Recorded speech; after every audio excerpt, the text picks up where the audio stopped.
What's going on, guys? Good morning. Welcome back to United View. Hope everyone is doing very well. Welcome back to another edition of Matchday Reloaded here live in Panenka Studios. We're back with a win. With a victory. Can you believe it? Manchester United 3, Aston Villa 2 at Old Trafford last night. A Boxing Day classic, a Boxing Day miracle, if you will, because I was talking before the game on the Match View last night about our amazing record that we have on Boxing Day, particularly at home, but just in general in the Premier League. We haven't lost at home on Boxing Day in the First Division, only the Premier League, the First Division, since the mid to early 1970s. And let's be honest, guys, for a hot moment there, it looked like that record was going to be broken. I mean, Erik ten Hag famously, or infamously, depending on how you looked at it, said the era's coming to an end, and it's felt like this season a lot of eras and a lot of records that have stood the test of time have disintegrated like Thanos with a snap, certainly. But nevertheless, huge win yesterday, incredible comeback. And you know what I always say when I start Matchday Reloaded? I love this show because it's one of those shows where when you watch a match, particularly if it's like a late night one like it was last night, it was an 8 o'clock kickoff, so you finish at like 10:30, and then afterwards you're kind of basking in the glow of an excellent result, of an incredible comeback. Sometimes you can get swept up in the emotion of it all, you can get swept up in everything that happened, and you have to kind of just sort of wait for that emotion to sort of settle, wait for yourself to settle and go, right, okay, what happened? How do I feel about that? What was the performance like? And to be honest with you, there have been plenty of times this season where we've won a match and you go, I tell you what, I don't know if we really deserve that. Or we get a draw and we go, all right, we were quite fortunate there. But we deserved that yesterday. We deserved to win. Aston Villa are a really good side and they're playing excellent stuff this season. They're third in the Premier League. And despite going 2-0 down, we deserved that win. We really did. I mean, there were those that at half-time, and they were even saying it on the Match View, and I saw it on social media as well, were saying that even though we were 2-0 down, they're going, actually, we've had some chances here. We've created some chances. We've looked okay. We've not been great, but we've looked okay. And just the goals that we've conceded are just they are just some of the worst goals you're going to see in your life. The first goal, just a set piece. Leon Bailey's behind Andre Onana, and that's enough to distract him. Just a simple ball in. Doesn't come out and try and attack the ball. Just stands there. Ollie Watkins gets near it and it goes straight in from McGinn. And then the second goal is just so bad from the sort of a set piece perspective. It's the most basic fundamental corner you've seen. Just a corner, header back across goal, into an area. The player Dendoncker, surrounded by red shirts, just flicks a heel at it. Goal, 2-0. And at that point, it felt like certainly Old Trafford was really falling down. It was going to be a Boxing Day disaster because we spoke about this after the West Ham game, that when West Ham conceded, when West Ham scored, and we conceded, the immediate reaction was, well, West Ham have won because we're not going to score a goal. We haven't scored a goal in 4 games, so where the goal was going to come from. And to be honest, when we conceded that first goal yesterday, it was really reverting to type because, as we've seen numerous times this season, concede one, concede another straight away. I mean, it's the classic 1-2 punch. And after that, I don't even know if it was anything like massively revelatory or anything like that by Erik ten Hag and Manchester United. We just upped the tempo. And that was towards the end of that first half. We started to up the tempo, started to get things going a little bit. And that really continued on into the second half. And it's funny because the game plan, and you'll see this later on when it comes to some of the reaction from Kenny and others, that the game plan was fairly simple from United. And we just weren't executing it at all in the first half in particular. But they play with a high line, Aston Villa. Unai Emery plays with a high line. So if you're going to play that high line, the game plan was we're just going to keep knocking it over the top, trying to get those sort of direct balls over the top. And just, if you're wingers, stay on side. Hold your run, look across the line. You don't even have to time it perfectly because you're quick. You'll beat the fullbacks with pace. Garnacho and Rashford were doing that in the first half. But they just couldn't stay on side. I mean, you see it right there on the screen. We had 9 offsides in that game. And it was infuriating. Second half, timed the runs a little bit better. Still had a goal ruled out for offside. But it was just far superior, far better. Alejandro Garnacho on the right-hand side was really excellent last night. And, hey, maybe that's the role for him. Got at his full back, was absolutely excellent. Gets 2 goals, got the ball in the net 3 times as well. And in fairness, people like Marcus Rashford, who still were amazing, still contributed, got an assist for a Garnacho goal as well. Bruno Fernandes as well wins the ball back for the first goal as well. And then the miracle came. Rasmus Hojlund. The miracle came. And I mean, it's funny because the miracle didn't come because the service to Hojlund was better or great last night. It was kind of the same, which is pretty non-existent. It's one of those ones where it's a bit of luck, falls to you in the box, bit of a ricochet, and it's an instinctive finish. You know, doesn't have to think about it that much. Kind of hooks a foot at it, off the post, and in. It's a fantastic goal. It's a fantastic finish, and I'm really, really made up for him. I'm really, really happy for him because, as I said before, this is a guy that, you know, his dream was to come to Manchester United, and very quickly it was turning into a nightmare. He'd been turned into a meme. You've been turned into a meme. I mean, the whole reason this thing's, you know, the Hojlund miracle arrives is because people are laughing at him. And I saw a stat before the game saying that Rasmus Hojlund's got 0 goals from 3.4 XG. And people were like, oh my God, see? How bad is that? Hilarious. And you have to actually read into that and go, wait a minute. 3.4 XG, and I'm not the biggest XG fan, but 3.4 XG after 14 games. That means that across that 14 games, his expected goals is just 3. He was expected to score 3 out of 14. That's how minimal the service is. There was a stat on Match of the Day after the West Ham defeat where they were saying, like, I think it was Garnacho and Anthony, they'd done like 5 or 6 passes to him through the whole season. That should be the case of one half of football, let alone 14 plus games. I mean, it was madness. So that aspect still has to be improved.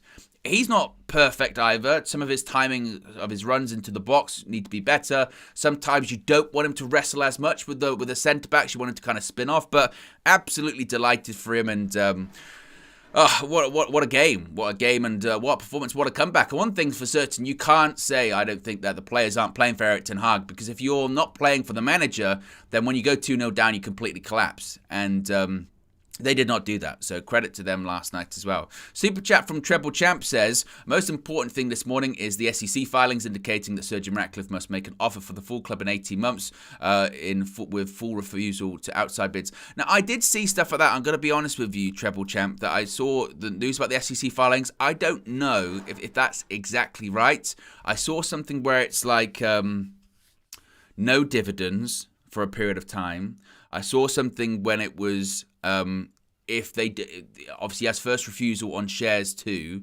I don't know about that full takeover stuff. I'll have to read into all that kind of stuff. But I did see the no dividends. I did see obviously the first refusal. I did see that whilst this process is going on, if United were to do anything, when it comes to transfers, when it comes to the manager or anything like that, they'd have to consult INEOS first.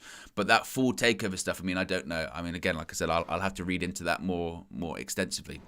Nevertheless, let's relive what happened last night. First, starting with the match view highlights. This was a roller coaster of emotions for KG and myself. Take a look. Who's had the best shot? Look, there's a player behind Onana. Look at that.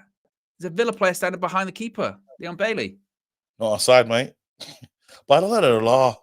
But if I'm Onana, I'm loving that, because I'm just going, if it goes anywhere near me, I'm saying you're interfering. I reckon he's singing, oh, na, na, na, na, na. Oh, na, na, na, na, na. Late run as well there. Ball in. Gone in. I tell you what, I think the Bailey thing worked. I think the Bailey thing worked. It distracted him. What a crock of shit that is. What a crock of absolute shit. That is, honestly, it's a rubbish free kick to give away. It's a soft free kick. It's gone straight in.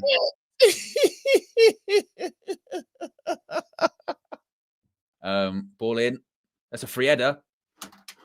That is, again, that's 2 set pieces. That's 2 goals, KG. That is horrific. That is absolutely horrific. Okay, Troy's talking about alleged doping. That's doping football in terms of that was illegal. How Manchester United are defending right there. I said free header. That is the most basic goal you are going to see in your life. A corner, free header at the back post, back across goal, put it straight in. 2-0. And just like Manchester United this season, just like Manchester United season. One, why have one Christmas present when you can have two straight away? Yeah, let's concede again. No problem. Free header. Oh, that's such a shit goal. Everyone, That is there. such a bad goal. Look at that. Everyone's It just there. flicks it in. Everyone's Oh there. my There you go. God. Rand's there. There you go. See you later, mate. That's All of them. horrible. All of them. That is a awful Organisation. goal. Look at that. He was all alone. He's surrounded by red shirts, Kate. There's a free header, and then he heads it back across goal where he's surrounded by red shirts, and he just flicks a heel at it. No one's near him. I thought lockdowns and that went to be a couple of years ago at Christmas. Well, they're social distancing in the box. And I hate to be that kind of like guy, KG, yeah. And I don't want to jinx it. But, you know, like since they've scored, you know, we've had all of these chances. We've had a goal disallowed. Emi Martinez made a couple of saves. You know what the next goal is going to be in the game. Oh, yeah. It's got to be them. It's got to be them, innit? And I hate being that fan with that. But that's how it goes, Man United this season. That's how it goes. Rashford! No, it's not, KG! It's the ultimate jinx! 2-1! I'll keep going. You know what that score is going to be, KG? Aston Villa. Garnacho. Garnacho's been all right on that right-hand side, didn't it? Good. You got a bit of space. Now travel. Let's have a look. No heavy touches. Well done. Oh! In the box! Garnacho! Shoot! Yes! He's done it, KG! Oh! Let's go! Let's go! Grab the ball! Get in! Hobby! You said Garnacho, KG. You said Garnacho. That's the one to get the goals. Look at Unai. He's telling him to calm down. We've got to give it that. Keep going. Need a miracle, KG. Come on, boys. Oh! He did it! The miracle came! The miracle came! Oh, The miracle came! The miracle!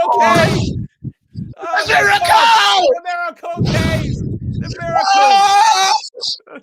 Christmas miracle! Oh my God! Christmas miracle! The miracle man has got up to him. He's waiting for a miracle to come. And it happened. Yeah. Oh my God! Miracle on 33rd. Miracle at Old Trafford. Miracle on St. Busby Way. Look at him. He's to the set.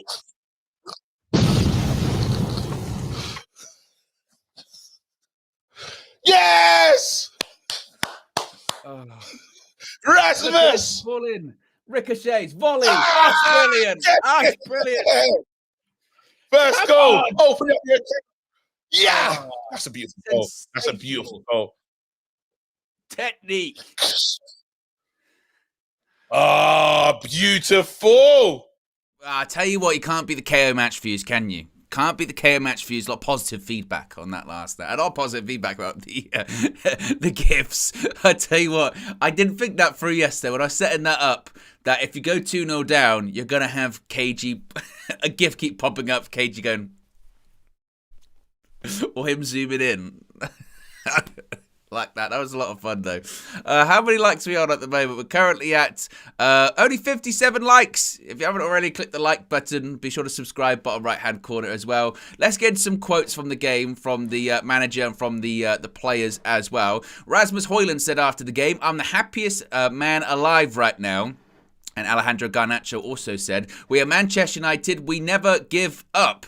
Rasmus Hojlund, after the game, said, "I'm happy to get the first one. I can build on that now." Garnacho said, "I'm happy for Rasmus. Too many people talk about strikers at Manchester United." Garnacho also described last night as one of the best days of my life. The Manchester United manager after the game said, "Today, we showed we have personalities to do it. It was a good result." Bruno Fernandes spoke about Rasmus Hojlund after the match as well, saying he's eager to score, we want him to have confidence, and he knows there is pressure and attention. We really need him. Now, when asked if Manchester United can build upon that result, Bruno Fernandes said, quote, "I don't want to speak about it. We had too many post-match interviews where we spoke about this game by game." And actually, shout out Patrice Evra. Uncle Pat was on the Amazon Prime coverage yesterday. And despite being 2-0 down at half-time, he said at half-time, he said, if they play the same way and are more focused on set pieces, I won't be surprised if Man United win 3-2. Uncle Pat. Yeah, that's the Manchester United in him. That's the Manchester United knowledge, isn't it? Of going, no, we can come back. It's at Old Trafford. You know, that's what it is. Old Trafford, anything's possible. Hojlund also said after the game, couldn't have written it much better. And when talking about Alejandro Garnacho as well, Hojlund said, quote, "Whether he plays on the left or right, he's an incredible talent and only 19. We talk a lot and try and connect because we hope we have many years here to come." Erik Ten Hag was asked about the personality of Rasmus Hojlund after grabbing his first Premier League goal last night. Ten Hag said, "He has a strong character. He's so resilient, so determined. He has a great personality, and that's what a goal scorer needs." When asked about Alejandro Garnacho, the Manchester United manager said, quote, "Today, on the right side over 90 minutes, he was absolutely a threat and scored twice." And when it comes to Garnacho on that right-hand side, look, I think that it worked, didn't it? It really did. And we've had so many issues with the right-hand side. How many years? Whether it's Sancho being brought in for that, even though he's a left winger, Antony being brought in on a hugely inflated transfer fee, and let's face it, he's never going to be that value of player, and there are still many problems with him. Even though he came on last night and he should have scored, but he won the corner to which Hojlund scores, so I guess fair enough when it comes to that. We tried Rashford out on the right-hand side this season, but he's been on record that he doesn't like playing there and he struggles to play there. Garnacho was just a constant threat. He was a constant outlet on the right, and he made it difficult for the fullback. And when he plays on the left, all he wants to do is cut inside, but he was still doing that last night. He's more likely to go down the line, but that isn't the worst thing in the world. And the thing is with Garnacho, I've said it quite a lot about him recently, is people forget, like, last season was his, like, emergence season. I mean, it was only till, November, December, really that goal against Fulham, which was like, right, he's in the scene now. He's playing first team football. But even then, he was a sub player, he's an impact player. And we're talking about, well, when he does start inconsistent, this is his first real full season of being a regular first team player. Last season was breakthrough. This season is playing a bit more regularly and starting. And I think, let's be honest too, if all things were going well, Alejandro Garnacho would not be starting the amount of games that he started at the moment for United, because the ideal and previous vision for Ten Hag was Rashford on the left, Antony on the right. And because of them not performing, or for whatever reason, them being out the team, Garnacho's got a chance. And he's making the most of it. And out of all of the wingers that we've played this season, Garnacho's been our most consistent. He's been our most consistent one in terms of delivering. You know, got goals recently against Everton, goals recently against Galatasaray, goals last night. He was the biggest threat, I think, on the pitch. And he's still a kid. So we can't be shocked when he has what he's had the last few games, where he's really inconsistent. You know, where some games he can't get past the fullback or makes poor decisions. His decision-making needs to improve still, but that will come over time. But when you're a young player, you're not going to be super consistent. You're going to go up and down. Your form is going to dip and it's going to peak and it's going to valley and all that kind of stuff. But I think that what he's doing for us this season, in a really underperforming United side and a really struggling Manchester United side, to, in certain games, put the sort of weight of the team on his shoulders, I think that's a credit to him, a real credit to him. And I've said before, I think he's a real special talent. And if he can get more consistent, I think he's filled out quite a bit. He probably could still fill out a bit more and become a bit more of a physical presence and just really work on his decision making. If he can work on his decision making, I think that's a real critical and a key thing for him. But he was absolutely, as to how I read up, I said terrific. He was terrific last night. Now, you saw the reactions of KG and myself on the match view. What about the reactions of Flex inside Old Trafford? This is pretty good stuff. Bruno gives away. Is Leon Bailey offside here? Look at that. It goes in from. I don't know if they want offside, but Leon Bailey's nowhere near it. It just goes in from John McGinn. No one touches it. It's just shit. It's just shit defending. Leon Bailey's not even near Onana. Don't even make a play to get the ball. Man United 1-0 down. I'll be very surprised this is ruled out. The players are crowding around him. But Leon Bailey was standing in an offside position, but he's nowhere near it though. Nowhere near it. It's just shit. From a stupid free kick that I shouldn't have given away. It's just pathetic. I don't know if Leon Bailey's way offside, but does he interfere? He's offside, but he's nowhere near it. He's nowhere near it, is he? He ain't done anything. Yeah, that's a goal. Again, fam. Nah. Goalkeeper. Langley back post into Dendonka. Schoolboy. You know what? I can't even talk. I can't even talk. Because what these players are doing, I swear to you, fuck the INEOS thing. They want him out. They want Ten Hag out. He's turning. They want him out. This is going to be a battering now. The players are walking, they're shaking their heads, they're walking back to the fucking line. It's shit. It's like they want the manager out, they just want to get him sacked. Shit. Look at this, he just runs off the back, gets blocked, Kobbie Mainoo does. Oh, it's so easy, so easy. It's actually a good free kick corner routine from them. Kobbie Mainoo gets blocked. Shit, mate. Absolutely shit.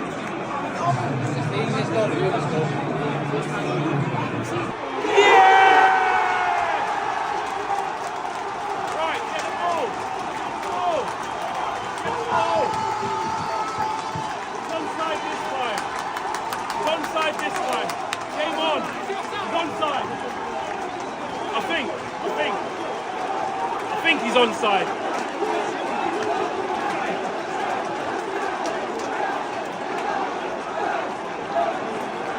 He fucking better be onside.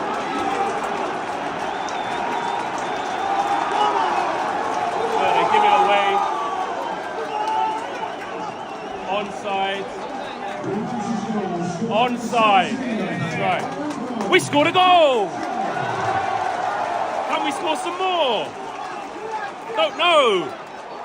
But they have, that's what I mean. Villa played this shit high line. Oh, they've been amazing. No, they've just played a high line and we just kept being offside every single time. Oh, he's nearly missed. But I'll give us that. We're trying. We've worked it out, but there's still a long way to go, man. They still need more quality. Let's see if we can turn it around.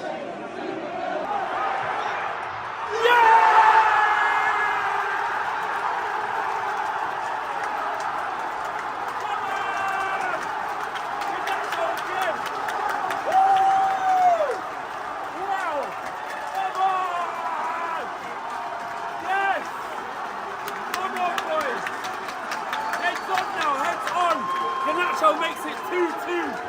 Second half, I have to say, we've been on it. We've been absolutely on it. Why didn't they start the game like this? Why didn't they play like this in the first half? It's taken for Man United to go 2 goals down to do what we should have done all along. But handle the emotions. 20 minutes left. There's 20 minutes left. Get on. Onside. Yeah, no problem there. Yeah, he's fine. He's fine. 20 minutes. Yeah!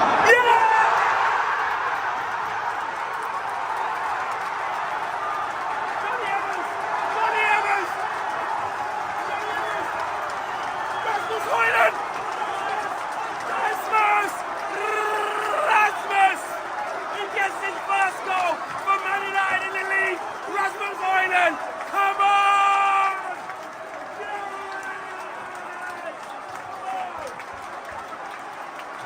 Rasmus Hojlund, get there! He's not offside, is it? Oh no, he's in his ear. No, not like this. Please. I'm too scared to celebrate. Come on. Is it a goal though? Yeah! I said Rasmus winner. I said it, Josh. What's happened? Corner.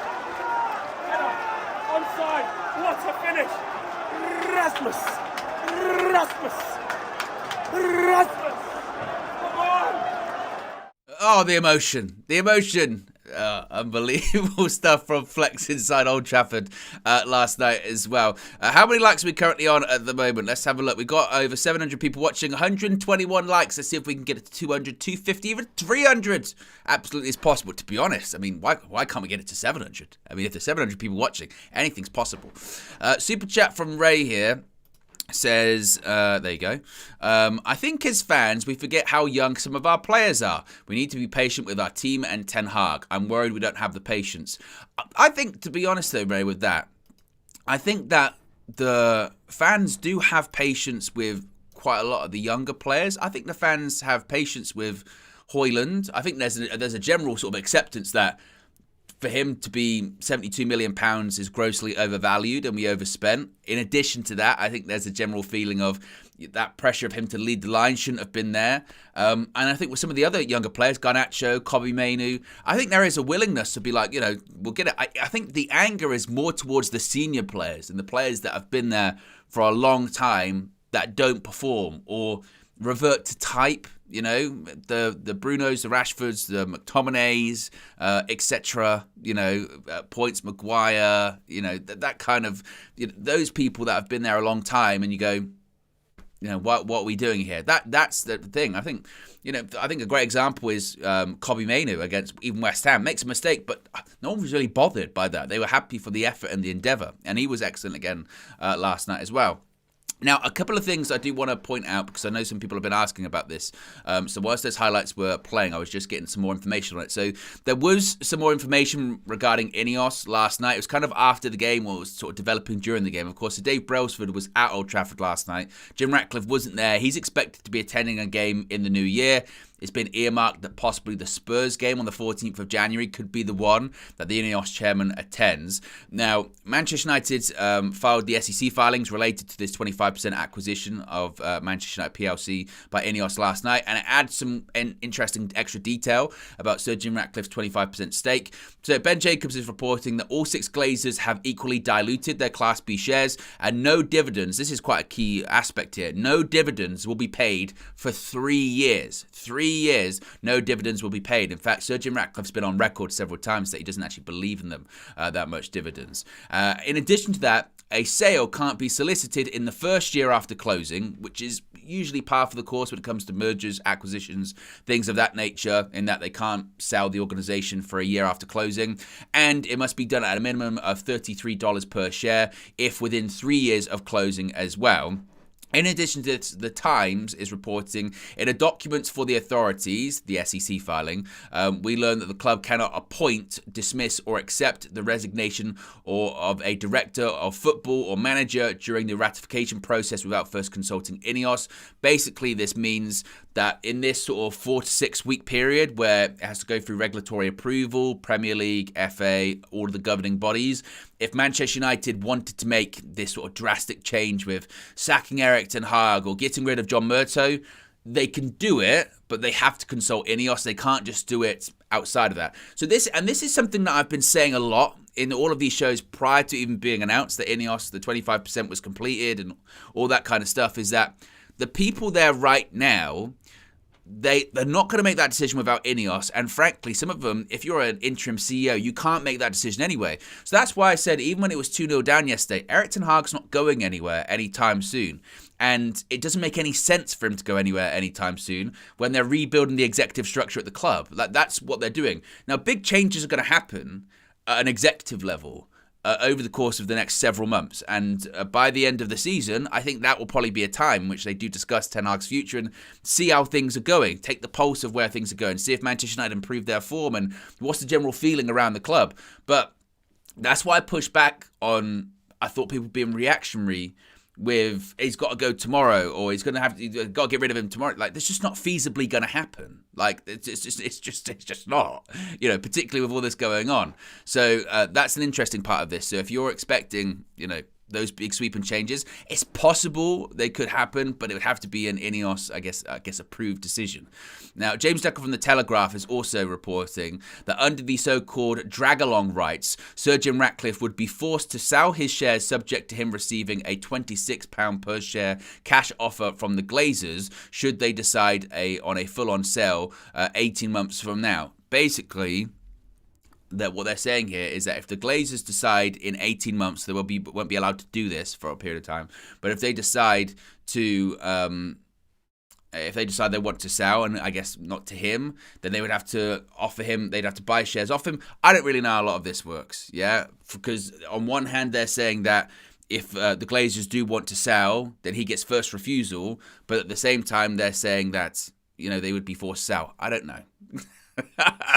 I don't know what's going on. Well, I think the biggest key takeaway from all of that is, which was the biggest key takeaway once the announcement was made, there's no obligation to sell, but there are provisions if provisions if the Glazers did want to sell. And from what I understood of it was that if the Glazers decide 18 months from now they're going to sell, he gets the first refusal on those shares. I think that would be how it works. Now, Samuel Luckhurst is also saying from the Manchester Evening News, as was reported, that Manchester United must consult the INEOS group on any major decisions they make during the January transfer window. They cannot appoint, dismiss, or accept the resignation of any director of football or first-team manager without discussing it with Ratcliffe and INEOS. Luckhurst also says that Manchester United are already consulting with relevant figures at INEOS over potentially significant changes to the players next month. Now, I don't know about that, to be honest with you, with Samuel Luckhurst saying that they're already consulting about significant changes to the players next month. I still think it's going to be a quiet January transfer window in terms of big incomings, big outgoings. I think you could potentially see, obviously, a Jadon Sancho go out on loan. Possibly, if you can get a full transfer, then that would open things up for United to spend. I think you could see an Anthony Martial go. He's got 6 months left on his contract. If you're going to get any money from him, it has to be now. It's not going to be a lot anyway. But I still think it's going to be a couple of loans. I sometimes see all this talk about players, there's big. I just don't see it. I really don't see that. I see January being like it was last year. Couple of loans, couple of exits.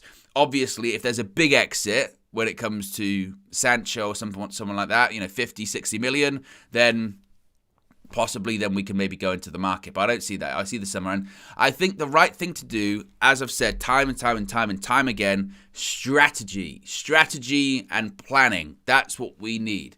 Knock it down, build some foundations, get a CEO, get sporting directors, get a recruitment department, sort out your medical department. Who's your manager going to be? Which players are you going to go for? It has to be everyone aligned, singing off the same hymn sheet and looking towards the right direction, a collective direction. And that doesn't start with just, let's get through the door and let's sign some players in January and let's do this, let's do that. Enough knee-jerk reactions, anything like that. Enough of that. And it has been funny, actually, that the reaction to all of this on social media in terms of the acquisition. I do want to say this, actually. So my way of sort of describing it the other day was mixed feelings. It was mixed feelings when it comes to all of it, because obviously the biggest sort of negative out of it is that the Glazers are still at the club, and we all wanted them to go. So that's mixed. The other part of it is that there is no obligation for a full takeover, which that was the one thing I was looking for. That was the one sort of light at the end of the tunnel that I was looking for.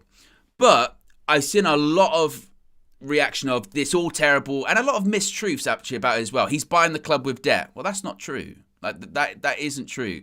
And to have the Glazers not be involved in football operations, if indeed all of that is true, that's a really significant step for Manchester. You can't overlook that. You cannot overlook how much of a significant step that is to have the Glazers delegating football operations to someone that isn't them and taking that out of their hands. That's very significant. And you do have to maintain, I think, a bit of perspective. And I myself have been bad for this too, where you go, well, if 18 months ago, if you'd have been offered, hey, because remember for years and we wanted Glazers out, we want to go, and we want this, we want that, we want that, we want that. So, but always the reaction has been, but the Glazers, they don't want to sell. Throughout this whole process, people have been going, but the Glazers never wanted to sell in the first place. And for all of that talk about in 18 months or in 3 years, this, that, and the other, do we have any faith that they're going to sell one day? They're going to change their minds and go, actually, we want to cash out now. I don't think they will. I really don't. I don't think so. So for us to get to a point where it's like we got some shares away from them and there is potential that something could happen in the future, or there is at least a first refusal in place and football operations have been removed from him, that is a positive step. That is a positive step, and it's important to maintain perspective. Now, I'm not thrilled about them staying, obviously, and I'm not justifying them staying at all. And you can't ignore that there was another option on the table that was complete removal of them. But at the same time, were they ever going to accept that? Probably not.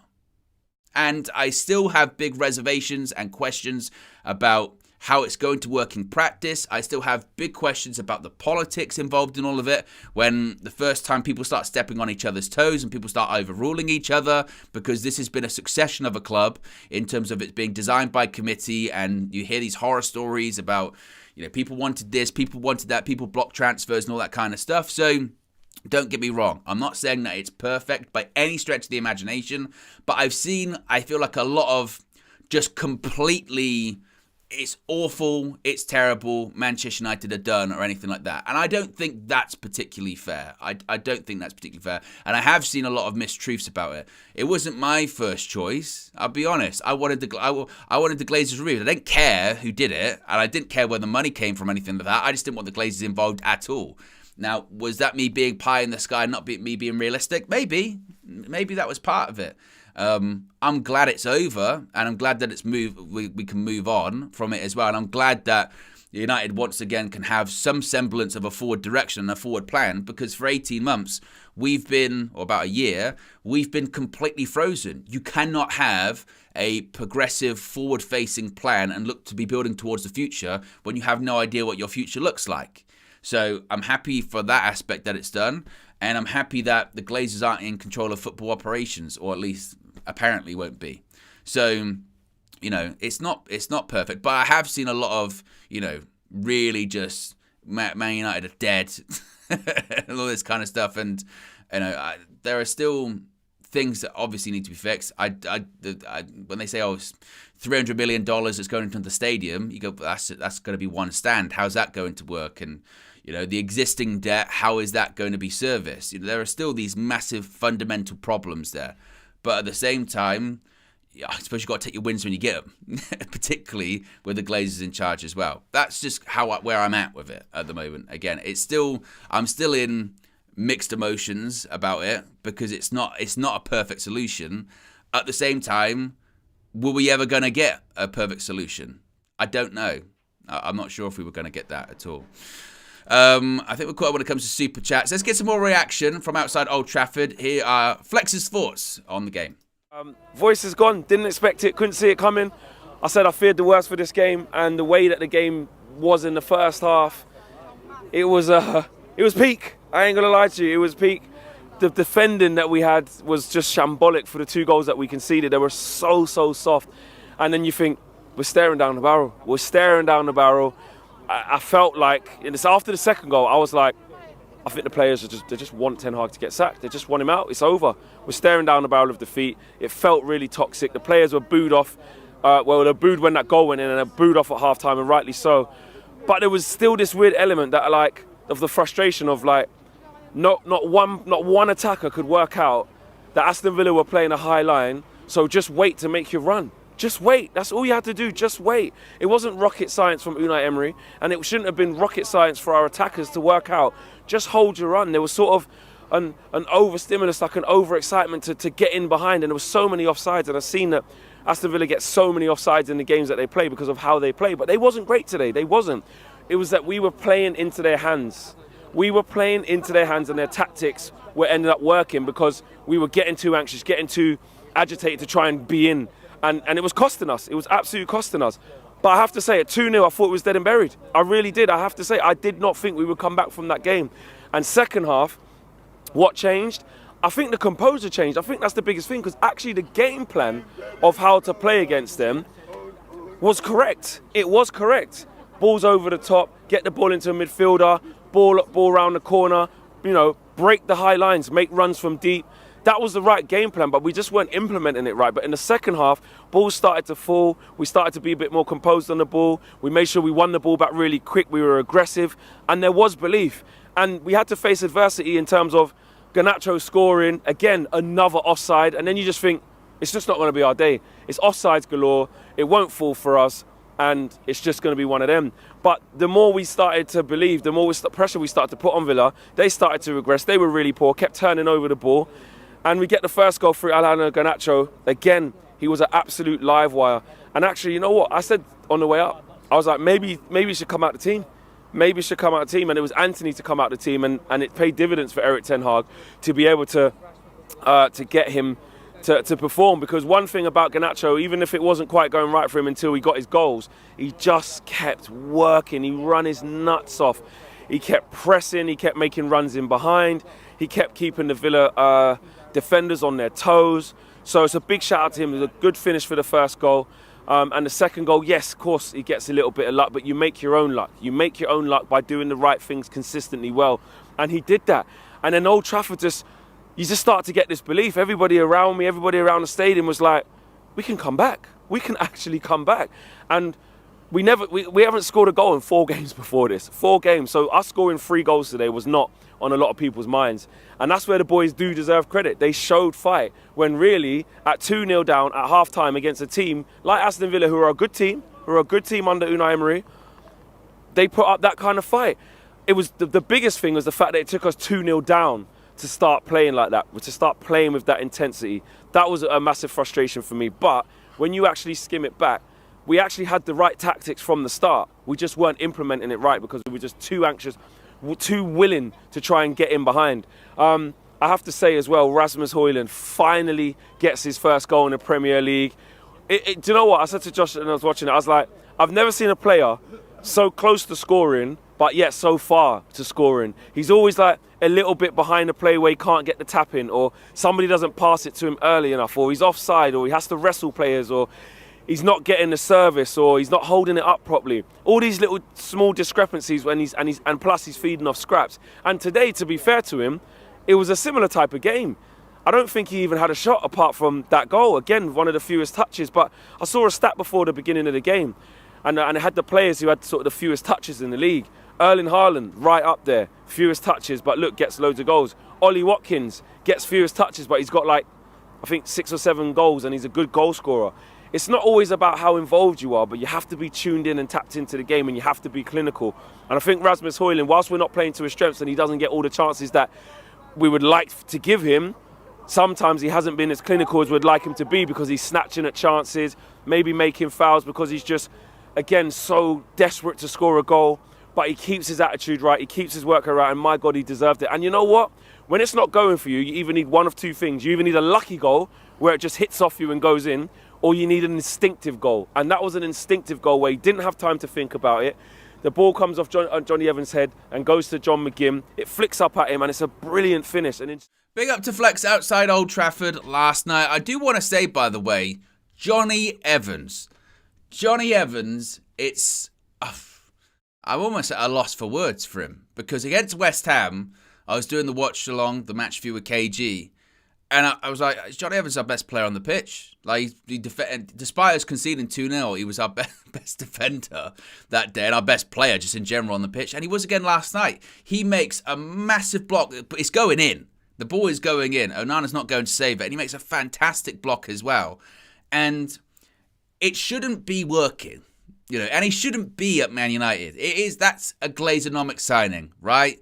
We needed another centre-back. We've got to bring Johnny Evans in, and he shouldn't even really be playing, because had it not been for just a myriad of injuries and issues at centre-back, Johnny Evans would not be playing. But it's got to the point now where when you see Johnny Evans on the team sheet, you're a bit relaxed. You're going, thank God. Because apart from, and I'll tell you what, I'll say something a bit here. Apart from Lisandro Martinez, Johnny Evans is our best ball-playing centre-half.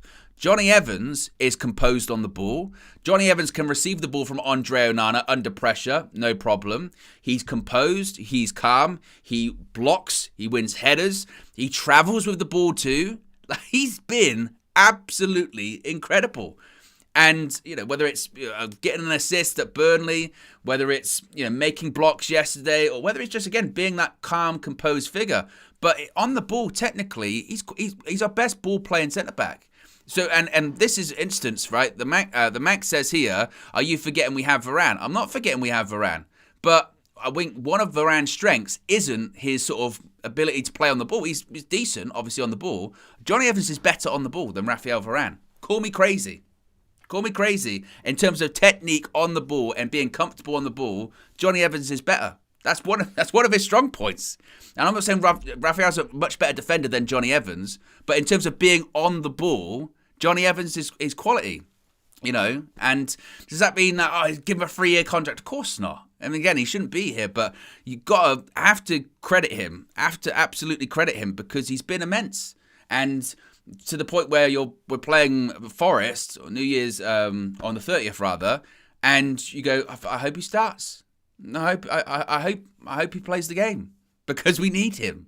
Not just because we've got no centre backs available, but you're going, even when you get the centre backs back, you're going, keep playing Johnny Evans. He's playing quality. So massive shout out to him because he's been absolutely fantastic. And again, his block yesterday, but it's his all round play. I mentioned it against West Ham too. His ability to play up from the back and his ability to be calm, composed on the ball and read the game is top notch. And look, maybe Ten Hag did see something in those pre-season games when he just came and trained for fitness. And he said, "Hey, I think he's all right. You know, I think he can play all right. I think he can do good." And he absolutely is. So massive credit to him. And that's not even being like standards on the floor or anything like that. That's him playing well. Absolutely. So huge credit to him. And let's get some more reaction. Let's go to KG. Here are his thoughts. Gabby Agbong the fraud. Hold that. Gabby Agbong the dead. Hold that, go. Hold that, Gabby. Because you were gabbing. You were gabbing, talking about, that's embarrassing. That's disgraceful. Well, let's look at this now. Who has the embarrassment? Who has the disgrace? You're probably celebrating too soon. It's embarrassing. Shh. Hold that, blood. Yes. Come on, Man United. Where do you go? How do you start speaking about such a mad game like that? The game didn't make any sense. We were, the emotions were crazy. You lot watching the match, you saw what was going through. Difficult to say the least. Man United 2-0 down. And we got to talk about it. We can't forget about this. Oh, no. I'm sorry. I get what he can do with the ball going forward. I get he can create chances. He can't keep that. He can't save. He can't do it. Like, that's the big part of the game. And he struggles to do it. Like, literally, this is him. I can't do it. You can. You can do it. You can. This is in goal. Just can't, like, just not good enough. And we're going to have moments. We need a goalkeeper. Yes, your last line of defense, yeah. But then, I don't want to say we've been spoilt by De Gea, but in a way we kind of have. In terms of games where we have no right being in them, we have no right to, like, even how are you still in this game? David De Gea. I know Onana can't do that. And that's a bad thing for us because we don't score that many goals. We can't afford to leak. We can't afford to do it. We have to be resolute. Man United make mistakes, open free headers, all sorts. What are we gonna do in these moments? Like, I don't want to get on the bad, but that has to be addressed. It has to be. Like, AFCON is coming. Let's look at what Bayern is saying. I still need better. The same way other teams, Pep did it with his goalkeeper. We might need to do it. We might need to say, I don't know. I right now currently don't believe in this guy. I don't. But anyway, the positives, the things that I did believe in. Garnacho right now, and I don't even usually drop bombs and sounds like this on this, like here, on this platform, like on UE. I'm chill, like in terms of when I'm doing my fan view. But this is how I'm feeling right now. We did what we needed to do, and the youth came to the youth said, listen, I'm of age. The youth said, Boxing Day, I'm of age. Give me a little wine here, a little Bucks Fizz. What are we talking about, Garnacho? On the right-hand side, we're not going to ask, is he the answer? But listen, he took the test. The main thing is, we don't know if he's the answer. All we know is he took the test. Look decent over there. Looked like he was doing his thing. Looked confident. Garnacho, first-team player. Garnacho, first team starter. Rashi goes up back over into the left-hand side. And you know what? Garnacho was good. He was good. But the main thing, like, and the reason why he was allowed to be good is Eriksen. Get rid of McTominay. He can't play. Take McTominay out. It must be done. Enough is enough. We've seen it. You can't have a player in there just because he gets a goal here and there. Like, you don't do enough. And now what we getting? We got what was looking for today. Attacks, chance creation, something for Hojlund to think about. And they say, oh, Hojlund should have got there. Before, Serengeti settings. We didn't know when we were going to see water again. It was poor, it was bad. But finally, the difference is, we're going to create. We created today. Kobe, yes. Literally, Kobe was a part of he set us off. He was important today. His energy, his understanding, the way the youth played, loved it. The way the youth played, I loved it. Now, Rashi, first half, no. Second half, I was saying, right, Rashi's just ginger, bro. That's all I was getting. Second half, Rashi's involved. We're offside FC though. Remember, like, we put the ball in the back of the net. We did it today. But Rashi, like, was offside, but then he produces. He has a good moment. Big up KG yesterday, speaking after the game. He spoke about Christian Eriksen there, and he's right. I mean, the difference in having that extra ball-playing midfielder in there is just night and day, isn't it? It really is. Having Kobe in there and having Christian Eriksen in there, you've got two people that actually pass the ball.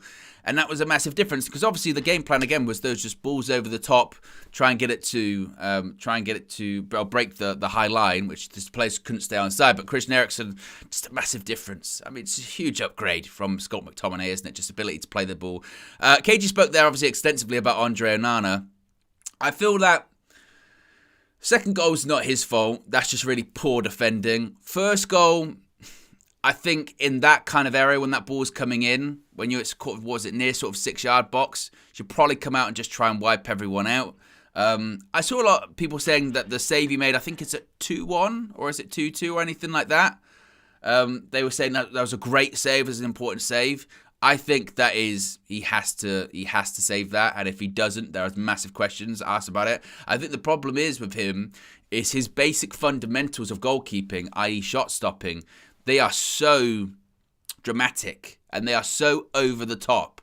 Like for me, that was not a basic save, but that was not a great, amazing save. That wasn't. He's made better saves than that this season, and that's not to say that you can't credit him. You go, good save, Andre Onana, but at the same time, I feel like we're grading him on a curve there by going, it's a great save for him because he doesn't usually save them, right?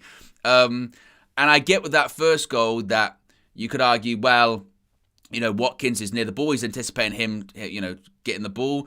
I think in that instance, as a general rule of thumb, if a ball comes in and it's kind of getting to your 6-yard box, you just come out, you try and get it. Or you come out and you if you're anticipating the player's going to touch the ball, come out, spread yourself, make yourself as big as possible. And then if the ball does come off anyone, you're kind of blocked. It's kind of the sort of Schmeichel-esque save.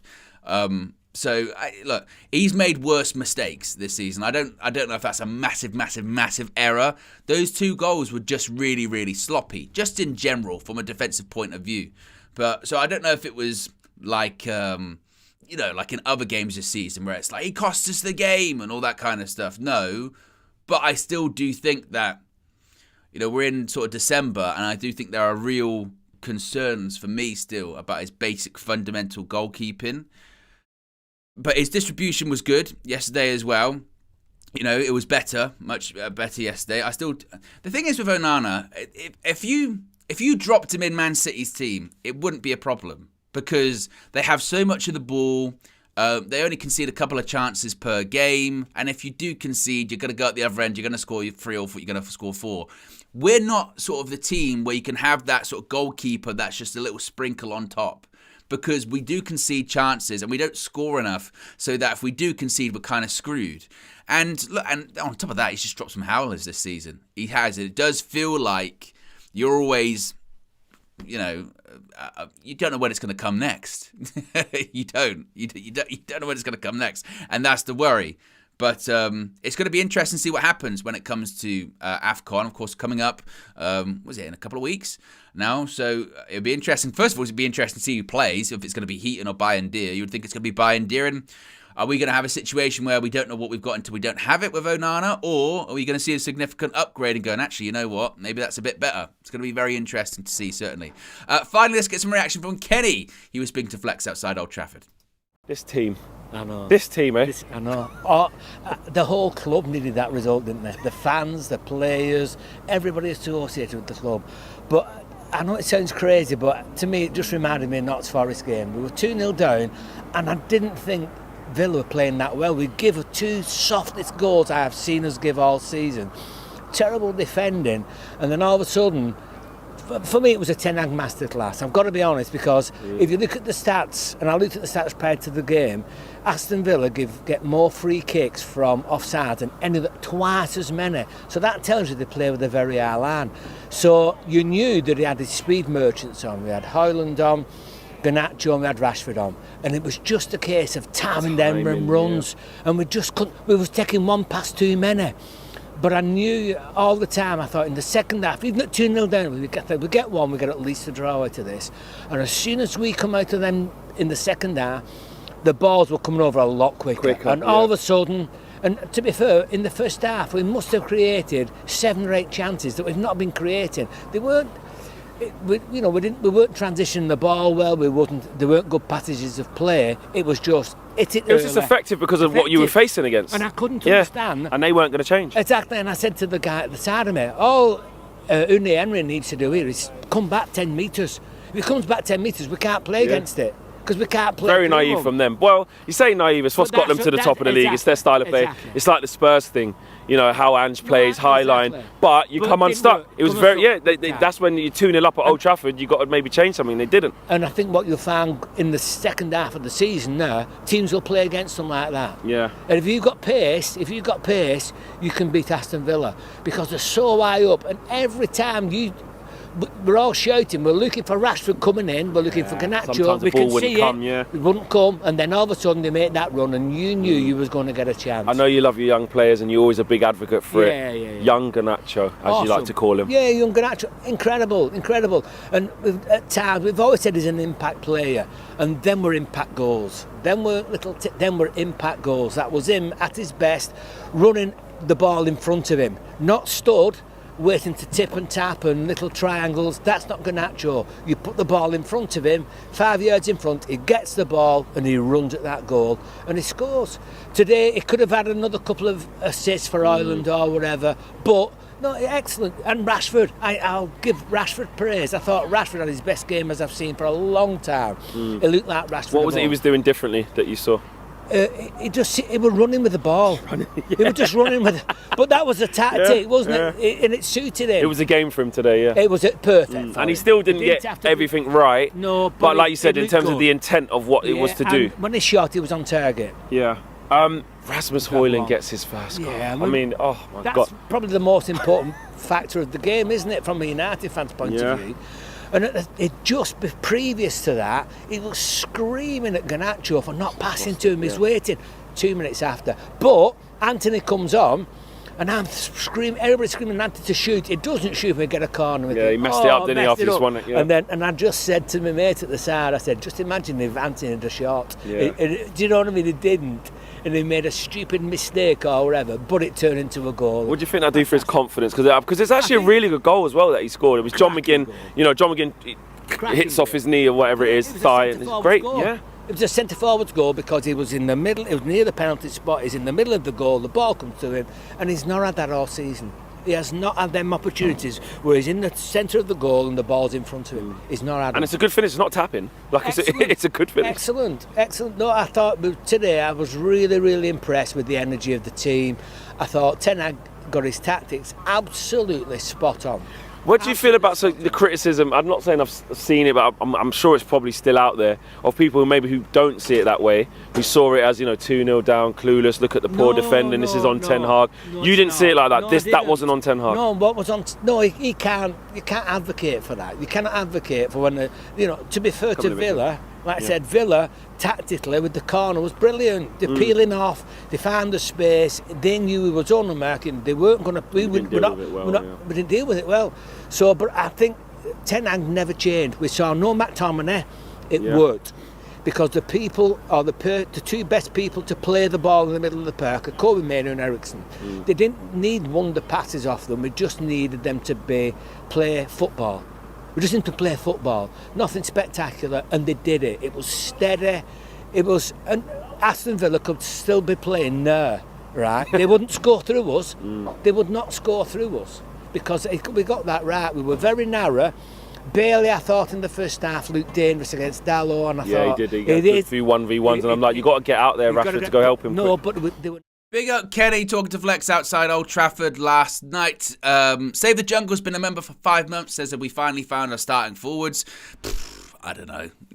I don't know. Just didn't score a goal for 4 games, scored 3 last night. Hey, I think we probably know what the starting front 3 is going to be against Nottingham Forest, don't we, on the 30th. But there you go, guys. It's Match Day Reloaded for you. A reminder, there is going to be a Flex Reflections today as well. And there's going to be a live quiz. Yes, the Christmas quiz is going to be this evening. 6 p.m. I think it is. If you remember, stay tuned. That's what I would say. Stay tuned and keep checking out the community tab on the United View YouTube page and everyone else also as well. But particularly if you remember, because there will be ways to get involved and actually participate in the quiz tonight as well. So stay tuned for that too, because it's going to be a lot of fun this evening. Anyway, guys, have a great day and I will speak for you again later on. I'm out of here. Peace.